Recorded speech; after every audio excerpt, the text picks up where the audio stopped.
Herzlich willkommen, liebe Zuschauerinnen und Zuschauer in unserem Format auf der Suche nach dem Sinn des Lebens. Ich möchte heute mit einem wunderbaren Menschen, Astrologin, die Astrologin Silke Schäfer, heute über die Qualität 2021 reden. Haben wir noch Hoffnung für 2021? Ein bisschen Sarkasmus muss sein, aber ich möchte dieses Thema mal wirklich aus der großen Ordnung heraus betrachten, was uns 2021 so erwarten möge, und begrüße dich hiermit ganz, ganz herzlich, liebe Silke. Danke, dass du da bist.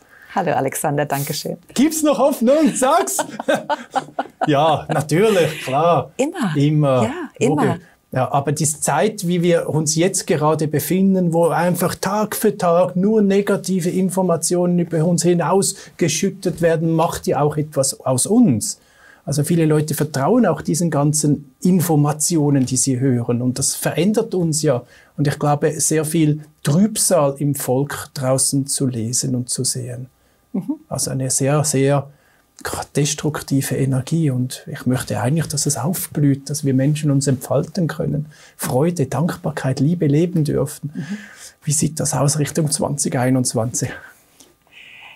Wir können, wenn wir das zusammenfassen jetzt auf die Jahre 18, 19, 20, sagen, wir sind durch, sagen wir so, das Dickste durch. Im Hinblick auf ein ganz neues Erblühen als Menschheit. Wir hatten in 2020, und das war sehr, sehr, sehr markant, 3 große, ich sage es große, weil alle Menschen betreffende Zyklen, 3, die alle geschlossen haben, also geendet haben und neu gestartet haben im 2020. Welche 3 waren das? Vielleicht noch interessant. Ja, wir hatten im Januar 2020 eine Konstellation zwischen Saturn und Pluto. Das sind jetzt wirklich die Themen, wo es losging mit im Zeichen Steinbock, wo es genau um diese ganzen Restriktionen jetzt geht. Lerne wieder authentisch zu werden, indem du lernst, Disziplin zu übernehmen zum Beispiel. Pluto ist immer total und Saturn ist miteinander, ist das eine ganz neue, tief in uns entstehendes Verantwortungsbewusstsein im Zusammenhang auch mit authentischer werden. Großes Thema, dieser Zyklus geht 34 Jahre. Und wenn man das in Zusammenhang bringt jetzt mit all den Restriktionen von den Regierungen, können wir sagen, okay, das geht jetzt 34 Jahre. Ja, manche sagen, das ist ja keine Hoffnung, oder? Oh Gott. Aber es ist ein neuer Zyklus, der im Januar 2020 begonnen hat für 34 Jahre. Dann hatten wir einen weiteren Zyklus zwischen Jupiter und Pluto, das ist das Prinzip Wahrheit, Jupiter und Pluto Macht. Also das hat uns ja das ganze Jahr jetzt begleitet. Was ist wahr, was ist nicht wahr? Wer will die Macht für sich über manipulierte Informationen zum Beispiel an sich reißen? Was kann ich glauben, was nicht? Wir sind in dieser Phase jetzt, da gab es also drei Spitzenmomente. Der letzte war jetzt im November 2020, einer im April, einer im Juni und dann jetzt im November.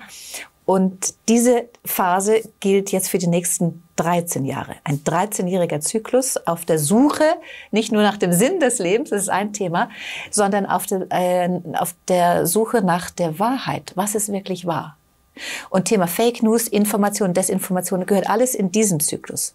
Und dann haben wir noch einen Zyklus an Weihnachten 2020, ziemlich genau kurz vor Weihnachten, kam der Jupiter, das Prinzip der Wahrheit und der Ausdehnung mit dem Saturn zusammen, aber in einem neuen Zeichen, im Zeichen Wassermann. Und da geht es definitiv jetzt, im 2021, um ein neues Begegnen miteinander für die nächsten 20 Jahre, also 34 Jahre, 13 Jahre und 20 Jahre. Die haben alle geendet und beginnen neu, wo es jetzt vor allem darum geht, mehr authentisch zu werden, das zu tun und zu lassen, was du wirklich bist, also back to the roots, deswegen auch die ganzen schwierigen Herausforderungen im 2020. Lass mal alles das weg, was du nicht bist, war grundsätzlich ein wichtiger Prozess, um jetzt in 2021 miteinander als Menschheit neu, kreativ uns zusammenzusetzen.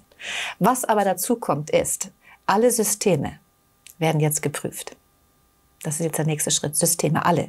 Ob es Wirtschaftssysteme sind, Finanzsysteme, Gesundheitssysteme, Schulsysteme, Bildungssysteme, religiöse Systeme, alles wird geprüft, ob das Zusammenspiel, Wassermann, ob das Zusammenspiel miteinander als Menschheit, ob wir da auf dem richtigen Weg sind. Unglaublich, das hast du alles eigentlich schon eigentlich im Vorfeld lesen können, durch die Konstellationen und durch die Interpretationen. Ich meine, das, was du jetzt gesagt hast, da kann ich sagen, das würde ich unterschreiben, oder? Das ist tatsächlich so. Alles wird geprüft, das sieht man schon tendenziell. Die Anfänge sind da. Ja. Die Wahrheit kommt alles ans Licht. Ja. Und es ist, wie du sagst, es wird alles geprüft. Und weil dieses 2020 so markant war, das waren ja jetzt mal nur diese 3 großen, es gab noch 2 kleinere, aber diese 3 großen Zyklen, wenn Zyklen zu Ende gehen und dann neu beginnen, also das ist definitiv der absolute ganz große Klassiker an Menschheitstransformationszeit, ja. Und das hätte ja gar nicht strenger sein können. Also ich würde mal sagen, wir haben noch Glück gehabt mit diesen Restriktionen 2020. Ich sage immer, es hätte ja auch Meteorit einschlagen können oder irgendetwas noch dramatischeres als jetzt nur, ja, das Thema Gesundheit. Aber das ist wirklich jetzt der Beginn einer gigantischen Transformationsphase der gesamten Menschheit. Und da sind wir mittendrin. Und ja, natürlich gibt es Hoffnung, wenn du Hoffnung geben möchtest. Also wenn du dich nicht reinhängst in diesen Trübsal, weil das, musst du dich gerade mal fragen, ist das deine Wahrheit? Trübsal? Sind wir dafür hier auf Planet Erde? Wow. Nein, ein großer spiritueller Meister, Lehrer, wo ich schon hier hatte, der hat mir gesagt, nein, wir sind hier zum glücklich zu sein. Und dieses Wort lasse mich eigentlich gar nicht mehr aus dem Kopf raus und versuche das auch meinen Kindern so beizubringen, dass wir hier sind, zum glücklich zu sein. Ich finde das einfach so schön. Weißt du, wenn wir von ganz weit draußen, irgendwo da draußen uns auf den Weg machen, ja, aus dem No-Thing, aus dem Formlosen und uns durch die Inkarnation hineinbegeben in einen Körper und durch all diese Schichten hindurchgehen, gell, bis über die Pubertät, bis ins Erwachsenendasein. Und dann plötzlich sitzen wir da und haben Trübsal. Ja, weil mein eigener Wille irgendwie jetzt gebrochen werden würde durch irgendetwas, wo ich mir etwas vorstelle, dass jemand was mit mir machen täte. Schon sehr klein gedacht, ja? Das ist jetzt das, was auch ans Licht kommt. Wie weit bist du in dir verbunden mit der Quelle? Weil in der Quelle gibt es keinen Streit, keinen Krieg, keinen Stress, kein Trübsal. Aber hier auf Planet Erde, der Planet der Dualität, lernen wir durch das andere. Wir lernen durch das, was da im Außen vielleicht mir was wegnehmen will. Ja, bin ich dann wirklich in Trübsal und sage, man nimmt mir was weg? Oder sage ich, aha, Moment mal, die Medaille hat ja noch eine andere Seite. Was ist denn auf der anderen Seite? Ja, und lass uns mal das Experiment nehmen. Und dann schau mal, was ist denn das Gute daran, dass dir was weggenommen wird? Die Angst entsteht ja immer wieder schnell durch das Sicherheitsdenken. Wir haben es ja immer gern, wenn es immer gleich läuft. Alles, was wir kennen, da fühlen wir uns wohl und etwas Neues, was auf uns zukommt, haut uns schnell mal irgendwie den Boden unter den Füßen weg und Ängste entstehen. Also es ist jetzt ein Aspekt, ja, wenn uns was weggenommen wird oder wenn wir uns verändern müssen, das wäre so die Angst vor dem Unbekannten. Aber es gibt ja noch verschiedene andere Ebenen der Angst. Also Angst hat seinen Ursprung immer in der Spaltung. Und da kann ich Angst haben vor Machtverlust. Ja, ich kann Angst haben, dass jemand mich bemächtigen würde. Und das ist eine Wunde. Das ist ja keine Realität. Ja. Und da gibt es eben die Angst vor Imageverlust zum Beispiel. Wenn ich niemand mehr bin, wenn mein Job jetzt weg ist und ja, wie stehe ich jetzt da, oder? Und das sind ja alles Muster, die es jetzt gilt aufzudecken, hinzuschauen, ehrlich zu sein. Das sind dieser große 34-Jahre-Zyklus, wo es darum geht, Mensch, werde authentisch. Authentisch. Nimm mal alles das weg, was du machen musstest, damit man dich gern hatte und so weiter. Wir nennen das Konditionierung. Und wenn ich etwas leben muss, was ich ja gar nicht bin, ja, natürlich entstehen dann Ängste. Nebst dem, die ich dann auch noch kollektiv mitbringe. Das ist ein anderes Thema. Ich kann persönliche Ängste mitbringen, die durch die entsprechende Konditionierung entstanden sind, aber dann eben auch die kollektiven Ängste, dass man dann von ganz vielen Menschen plötzlich die Ängste auch aufnimmt, dass es gar nicht die eigene sind. Oder ich habe was geerbt von den Müttern oder von den Vätern und. Großes Thema. Aber grundsätzlich Angst entsteht immer aus der Spaltung. Und wenn wir die Spaltung überwinden, ja, dann und in dem anderen nicht mehr, in jedem anderen einen potenziellen Feind sehen würden, sondern eben einen Freund, eine Freundin, ein Mensch, die genau wie wir hier unterwegs sind, weil wir stammen ja alle aus derselben Quelle. Und wenn unser Verstand das nicht trennen würde, sondern wir bleiben mal offen, wir gehen über unseren Erbsenverstand hinaus und sind mal, sagen, hallo, spannend, du trägst ein Kopftuch zum Beispiel, erzähl doch mal. Ja, anstatt zu sagen, Und das ist der Weg in die neue Zeit, deswegen Hoffnung, ja, bitteschön, bleibt dran, öffnet euren Geist, ja, und seid neugierig auf den anderen. Wenn du das so schön gesagt hast, diese Komponenten, was die Zeitqualität 2021 ist, dann würde ja eigentlich das auch bedeuten, dass sehr viele Menschen wirklich sich lösen von einem rein strukturierten Denkweisen und eigentlich wirklich den Geist öffnen, also ihr Bewusstsein öffnen. Also es müsste das Jahr der Bewusstseinsöffnung dann sein, was ja eigentlich alles gute Komponenten wären, also hervorragende Eigenschaften, wenn wir jetzt nicht mehr einfach nur noch rein im Ego innen sind, ich bin der Größte, sondern wirklich das Kollektiv mehr in den Vordergrund kommt durch diesen Prozess. Dann ist ja eigentlich ab 2021, also ab jetzt, eigentlich eine unglaublich hervorragend schöne Zeit, die auf uns zukommt. Es ist eine neue Zeit. Neu, weil das hatten wir in der Geschichte noch nicht. Aber wir wachsen in dieses Bewusstsein rein, also in dieses, ich sage ja auch in der Medizin sehe ich es ja auch, die Mediziner kommen heute immer mehr und sagen, wir wissen heute, dass alle Krankheiten aus der Psyche entstehen. Die Psychoneuroimmunologie zum Beispiel sagen ja, wow, das sagen die anderen Leute schon seit Jahrzehnten und niemand hat es ihnen geglaubt. Heute kommen sie auch. Also es wird alles komplett ganzheitlicher. Und andere sagen, der Mensch ist nur Geist und andere sagen, nein, der Mensch ist nur Körper. Und ich sage, wir sind doch eigentlich beides, oder? Solange wir hier sind. Also es führt alles zusammen. Es führt zusammen und wir sehen das an dem, was veröffentlicht wird, was auch entdeckt wird. Ich denke jetzt nur mal an die Nobelpreise in Chemie und in Physik im 2020.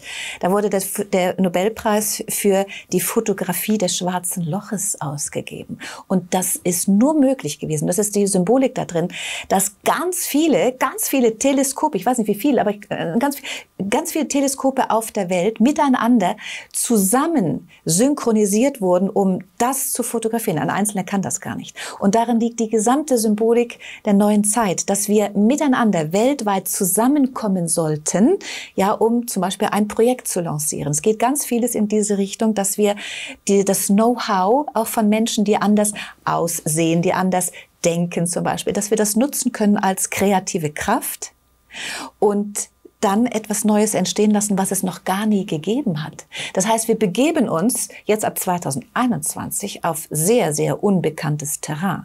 Und das kann selbstverständlich viele Menschen Angst machen. Also ich denke nicht, dass alle gleich Judihu sagen und toll, sondern das wird sich auch spalten. Es wird ganz bestimmt Bewegungen geben, die sagen, da mache ich nicht mit, die sich abspalten von dem Wir-Gefühl. Ja. Aber diese Symbolik, die fand ich so schön, den Nobelpreis für die Fotografie des Schwarzen Loches und den andere, der Nobelpreis Chemie halt für das CRISPR-Projekt, für die Genschere. Das ist ja ethisch sehr umstritten, aber damit kann man ja viel machen. Nur auf der einen Seite gehen sie raus in den Kosmos und das andere gehen sie ganz tief hinein in den Kosmos, Mensch, in die Genstruktur. Und das ist der Beginn einer neuen Zeit, weil wir wissen nicht, was das nachher alles gibt. Wenn wir den Menschen so, und das fängt jetzt an, wenn wir den Menschen so jetzt umbauen können, indem wir da Teile aus der Genstruktur herauslösen, andere hineintun, dann kann man anfangen, Menschen zu designen. Wir können Monster klonen, also Jurassic Park ist nicht mehr weit weg. Das sind so ganz, ganz, ganz viele neue Möglichkeiten, die können manche Leute auch sehr überfordern. Die sagen, da will ich nicht mitmachen und sich dann auch mit Händen und Füßen wehren können.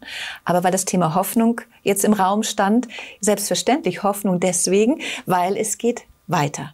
Evolution geht immer vorwärts. Dieser Prozess von Manipulationen, da sehe ich auch ein bisschen sehr, sehr kritisch.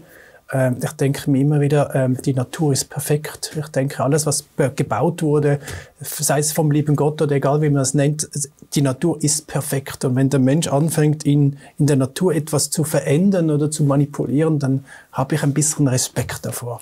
Das ist ganz wichtig, was du sagst, der Respekt. Und dafür ist diese Zeitqualität in 2020 so massiv uns eingefahren, dass wir plötzlich dastanden, ohne irgendwie im gewohnten Trott weitermachen zu können. Es wurde ja alles unterbrochen, weltweit. Das hat es ja noch gar nie gegeben, durch die sogenannte Pandemie. Und plötzlich wirst du auf dich selbst zurückgeworfen. Und jetzt geht es los. Das ist der Beginn, zu lernen, im Respekt zu sein für sich selbst erstmal. Und dann natürlich für den anderen. Und die ganzen Konditionierungen werden jetzt ja ans Licht geholt. Alles kommt ans Licht. Aber es braucht diesen Respekt, es braucht diese Verantwortungsbewusstheit, weil wir in der Neuzeit, die jetzt anfängt, so unendlich viele Möglichkeiten haben auf der Ebene der Vernetzungen, dass es auch sehr gefährlich sein könnte. Das heißt, der Mensch, wenn das Ego reinkommt, kann dieselben Energien, die sich jetzt anfangen zu offenbaren, so oder so gestalten.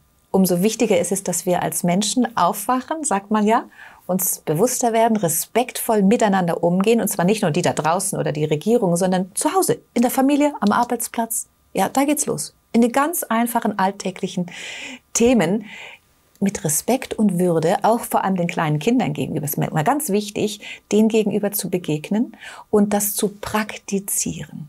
Und dann bauen wir eine neue Welt. Und die wird sich so gestalten, wie wir unser Bewusstsein entwickeln.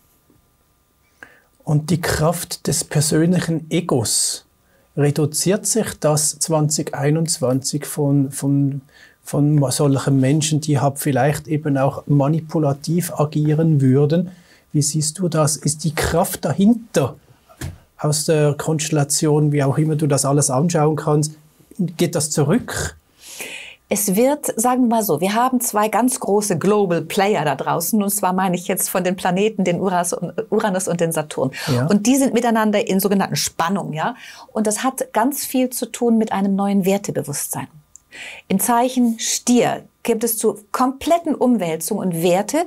Das ist alles das, was mir lieb und teuer ist, sprich auch das Geld.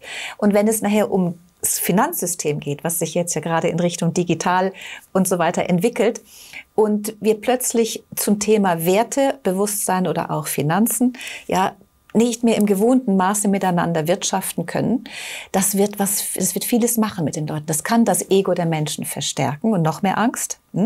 Aber es kann genauso gut, wunderbar, die Freiheit des Geistes in uns öffnen und sagen, hey, wir entwickeln neue Systeme, wie wir uns miteinander Gutes tun.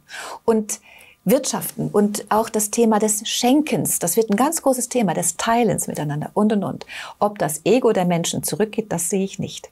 Aber wichtig ist, das ist mein Ansatz jedenfalls, dass wir uns nicht um das Ego der anderen kümmern, sondern um das eigene, und dass wir praktisch, ganz praktisch, jede und jeder für sich und auch miteinander die Liebe und die Gemeinschaft und vor allem das Miteinander praktizieren, und dann geben wir dem Kraft. Ich muss die Sendung vielleicht nochmals 5 Minuten zurückspulen und nochmals hören. Das ist so schön, was du gerade gesagt hast. Auch nur schon die Verschiebung des Wertesystems. Ja. Du kommst einfach so spontan, sitzt hier, redest, und da kommen Wörter raus, über die könnte ich gleich wieder eine Sendung machen. Zum Beispiel das Verschiebung des Wertesystems. Ja. Da sind wir mittendrin. Ich glaube, jeder zu Hause sieht ja das auch, ja, dass sich alles verändert. Und ja, ich meine, Veränderung ist gut. Ich sage, es ist Leben, es passt schon. Ich möchte aber jetzt gerne noch die Schleife machen rüber zur Freiheit, weil im Moment habe ich auch so das Gefühl, dass viele Menschen Angst haben um die persönliche Freiheit. Ja. Eben, das Wort Demokratie ist ja gerade in aller Munde, nicht? Bleibt die noch, oder wird es zu einer Anarchie, oder wird es auch zu einer ganz anderen Form?